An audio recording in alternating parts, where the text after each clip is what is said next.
حضرت عائشہ رضی اللہ تعالیٰ عنہ فرماتی ہیں کہ یہ 3 قسم کی عورتیں بہت بابرکت ہوتی ہیں، جہاں ملیں ان سے شادی کر لو۔ بسم اللہ الرحمن الرحیم۔ حضرت سیدہ عائشہ صدیقہ رضی اللہ تعالیٰ عنہ نے فرمایا، اے اسلام کی شہزادیوں، عورتوں میں 3 خوبیاں اللہ تعالیٰ کو بہت ہی زیادہ پسند ہیں۔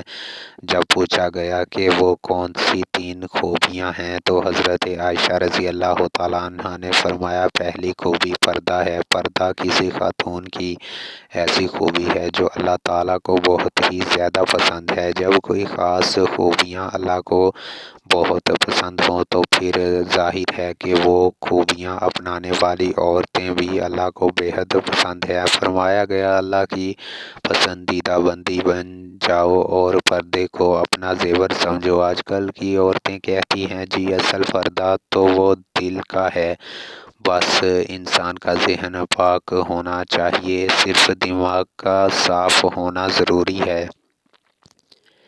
تو میں کہتا ہوں کہ ذہن جتنا بھی پاک صاف ہو جائے لیکن سیدہ فاطمہ الزہرا رضی اللہ تعالیٰ عنہ سے زیادہ پاک صاف نہیں ہو سکتا۔ پردے کا حکم سیدہ فاطمہ رضی اللہ تعالیٰ عنہ کو بھی دیا گیا تھا۔ جاہلیت قدیمہ کی طرح جاہلیت جدیدہ میں ایک بار پھر بہنوں کی عزت و ناموس پر خطرات کے بادل منڈرا رہے ہیں۔ ان کی عصمتوں سے کھلواڑ کرنے کی کوششیں ہو رہی ہیں، انہیں برہنہ اور نیم برہنہ کر کے سرے بازار رسوا کیا جا رہا ہے اور ایک منصوبہ بند سازش کے تحت انہیں شمع خانہ کے بجائے چراغ محفل بنایا جا رہا ہے۔ کل تک علماء شراب نوشی، لباس و پوشاک اور رہن سہن کے مغربی ہونے کا شکوہ ہی کرتے رہے کہ اب برقع اور حجاب بھی جدت کی راہ پر چل پڑے ہیں۔ ہمارے ہاں ایک رواج بن چکا ہے کہ اگر خدا نخواستہ کسی گھر میں فوتگی ہو جائے، کوئی عزیز رشتہ دار یا کوئی قریبی فوت ہو جائے تو اس کی جدائی کا غم ہر چیز پر مسلط ہو جاتا ہے، حتیٰ کہ نماز پر بھی مسلط ہو جاتا ہے، پردے پر بھی مسلط ہو جاتا ہے۔ عورتوں کو اپنے پردے کا خیال نہیں رہتا، باپ بھائی بہن کو نماز کا خیال نہیں رہتا۔ محترم ناظرین، صحابہ اکرام رضوان اللہ علیہم اجمعین کے دور میں جب فوتگی ہو جاتی تھی، ظاہر ہے کہ خاندان والوں کے لیے یہ ایک بہت ہی غم زدہ صورتحال ہوتی تھی، لیکن پھر بھی یہ غم خواتین کے پردے پر اثر نہیں ڈالتا تھا۔ فوتگی کے دن بھی عورتیں پردے کا خاص خیال رکھا کرتی تھیں، ہر چیز پہ مسلط ہو جاتا تھا لیکن نماز پر مسلط نہیں ہوتا تھا۔ لوگوں کو پتہ ہوتا تھا کہ ابھی نماز کا وقت ہونے والا ہے، اٹھو اور نماز پڑھو، میت اکیلی پڑی رہتی ہے، کوئی پرواہ نہیں، لیکن وہ لوگ ہر حال میں نماز پڑھتے۔ اسلام کی ایک مقدس شہزادی کا واقعہ ہے کہ اس کا ایک ہی بیٹا تھا اور وہ بھی اسلام کفر کے معرکے میں شہید ہو گیا۔ اب یہ نیک خاتون آپ صلی اللہ علیہ وآلہ وسلم کے سامنے اس طرح حاضر ہوئی کہ سر سے لے کر پیروں تک پورا وجود پردے میں ڈھکا ہوا تھا۔ صحابہ اکرام رضوان اللہ علیہم اجمعین یہ دیکھ کر حیران رہ گئے کہ اکلوتے جوان بیٹے کی موت کا غم تو بڑے بڑوں کا کلیجہ چھلنی کر دیتا ہے اور وہ گریہ و زاری اور چیخ و پکار پر اتر آتے ہیں۔ یہ ایک ایسی خاتون ہے کہ اتنے بڑے صدمے کے باوجود مکمل پردے کی حالت میں اور مکمل ہوش و حواس میں ہے، اتنے بڑے صدمے کے باوجود یہ ابھی بھی پردے میں ہے۔ یہ اس دور کی بات ہے جب مشرکین کی عورتیں اپنے جوان بیٹوں کی موت پر نوحہ کرتی تھیں، ماتم کیا کرتی تھیں اور بے پردگی کا عالم ہوتا تھا۔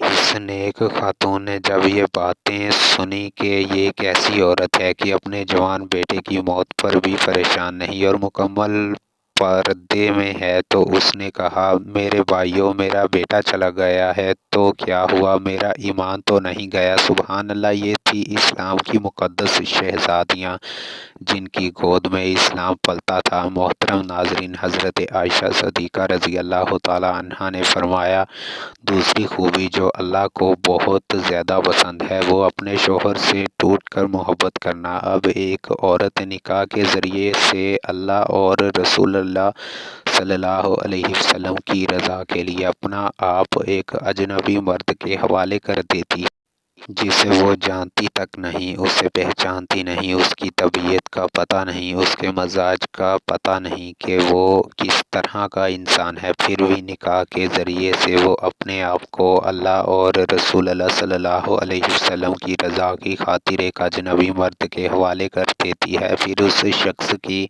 اولاد کو 9 ماہ تک اپنے پیٹ میں رکھتی ہے، طرح طرح کی اذیتیں سہتی ہے اور موت کی سی کیفیت سے گزر کر اس کی اولاد کو جنم دیتی ہے۔ موت کی سی اذیت سے آنے کے بعد بچہ پیدا ہوتا ہے، پھر جب بچہ پیدا ہو جاتا ہے تو ایک ماں اپنی فکر بالکل ترک کر دیتی ہے، اپنا آپ بھول جاتی ہے اور اس بچے کی تربیت میں مصروف ہو جاتی ہے، یہی سوچ کر اس کے ذہن میں ہوتی ہے کہ جب یہ بچہ بڑا ہو کر اچھی خدمات سر انجام دے گا تو کوئی یہ نہیں کہے گا کہ اس کی ماں نے اس کی تربیت اچھی نہیں کی۔ لیکن پھر ہوتا یوں ہے کہ جب وہ بچہ بڑا ہو کر اچھے کام کرتا ہے اور اچھی خدمات سر انجام دیتا ہے تو سبھی اس کے باپ کی تعریف کرتے ہیں، کوئی یہ نہیں کہتا کہ فلاں عورت نے، اس کی ماں نے اس کی اچھی تربیت کی ہے جس کی وجہ سے یہ بڑا انسان بنا ہے۔ تو کئی سال تک وہ ہمارے بچوں کی پرورش میں لگ جاتی ہے اور اپنا آپ بالکل بھول جاتی ہے تو اس کے چہرے پر جھریاں نمودار ہونے لگ جاتی ہیں۔ پھر ایسی عورت کو کئی شوہر یہ کہہ کر ٹھکرا دیتے ہیں کہ یہ عورت مرد کے پاؤں کی جوتی ہوتی ہے، جب وہ چاہے جوتی کو تبدیل کر سکتا ہے۔ اللہ اکبر! ایک بزرگ اور نیک انسان کی محفل میں لوگ بیٹھے ہوئے تھے، وہاں یہ بات چل رہی تھی کہ ایک مرد کہہ رہا تھا، کیا عورت مرد کی جوتی ہوتی ہے؟ مرد کو جہاں بھی اپنے مناسب سائز کی جوتی نظر آئے تو وہ بدل لے۔ وہاں پر بیٹھے ایک شخص نے اس اللہ والے بزرگ انسان کی جانب رخ کیا اور ان سے دریافت کیا کہ حضرت کیا یہ شخص ٹھیک کہہ رہا ہے؟ تو بزرگ فرمانے لگے کہ اپنی سوچ کے مطابق بالکل ٹھیک کہہ رہا ہے، اور واقعی عورت مرد کے پیروں کی جوتی ہوتی ہے جو خود کو پاؤں کی مانند سمجھتا ہے۔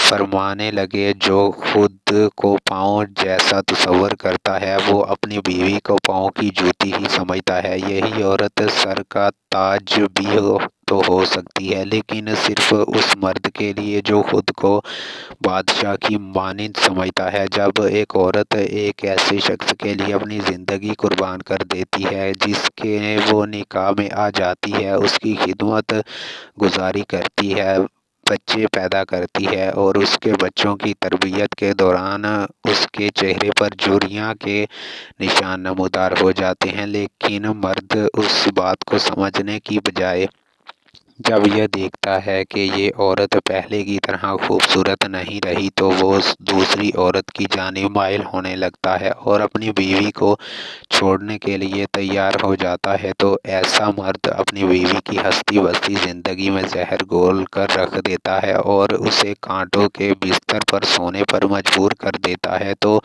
کیا یہی انسانیت ہے؟ خدارا اللہ کی ان رحمتوں کی قدر کریں، وہ کسی بھی شکل میں ہو، ماں، بہن، بیوی یا بیٹی، ان کو عزت دیا کریں۔ حضرت عائشہ صدیقہ رضی اللہ تعالیٰ عنہا نے فرمایا کہ عورت کے اندر 3 خوبیاں اللہ تعالیٰ کو بہت ہی زیادہ پسند ہیں۔ جب پوچھا گیا کہ اے ام المومنین، عورت کی وہ کون سی خوبیاں ہیں جو اللہ تعالیٰ کو بہت پسند ہے، تو فرمایا نمبر 1 پر وہ یعنی پرواہ کرنے والی عورت اللہ کو بہت ہی زیادہ پسند ہے۔ نمبر 2 شوہر سے ٹوٹ کر محبت کرنا یعنی شوہر سے بے انتہا محبت کرنے والی عورت بھی اللہ تعالیٰ کو بہت ہی پسند ہے۔ نمبر 3 اللہ کے حضور جھکنے والی عورت، نماز پڑھنے والی عورت، قیام، رکوع اور سجود کرنے والی عورت، قرآن پڑھنے والی عورت۔ آج کل کی عورت کہتی ہے جی بچے زیادہ ہیں اس لیے نماز پڑھنے کا وقت ہی نہیں ملتا، اللہ کے حضور جھکنے کا وقت ہی نہیں ملتا، تو اسے اسلام کی مقدس شہزادیوں آئیے سیدہ فاطمہ الزہرا رضی اللہ تعالیٰ عنہ کے بابرکت گھرانے کی بات کرتے ہیں۔ جنت کے سردار دو عالم حسنین کریمین کی تربیت بھی ہو رہی ہے، حضرت علی رضی اللہ تعالیٰ عنہ کی خدمت بھی ہو رہی ہے، مہمانوں کو کھانے بھی پیش کیے جا رہے ہیں۔ جب رات ہوتی ہے تو سیدہ فاطمہ الزہرا رضی اللہ تعالیٰ عنہ سونے کے لیے بستر بچھانے کی بجائے اللہ کے حضور مصلی بچھا لیتی ہیں، قیام کرتی ہیں، سے رکوع کرتی ہیں اور پھر جب سجدے میں جاتی ہیں تو ایک کے بعد دوسرا سجدہ بھی مکمل نہیں ہوتا تو صبح ہو جاتی ہے۔ تو جس عورت میں یہ 3 نشانیاں پائی جائیں ان سے فوراً نکاح کر لو۔ حضرت عائشہ رضی اللہ تعالیٰ عنہ نے فرمایا 3 عورتیں بہت بابرکت ہوتی ہیں۔ نمبر 1 جس کے پاس رشتہ بھیجنا اور منظور ہونا آسان ہو۔ نمبر 2 جس کا مہر بہت کم اور آسان ہو۔ نمبر 3 جس کی پہلی اولاد بیٹی ہو۔ اللہ پاک سے دعا ہے کہ ہمیں نیکی کی باتوں پر عمل کرنے کی توفیق عطا فرمائے۔ اللہ پاک ہمیں اپنی بیویوں کے حقوق ادا کرنے کی توفیق عطا فرمائے۔ اللہ پاک میری اور آپ کی بخشش فرمائے۔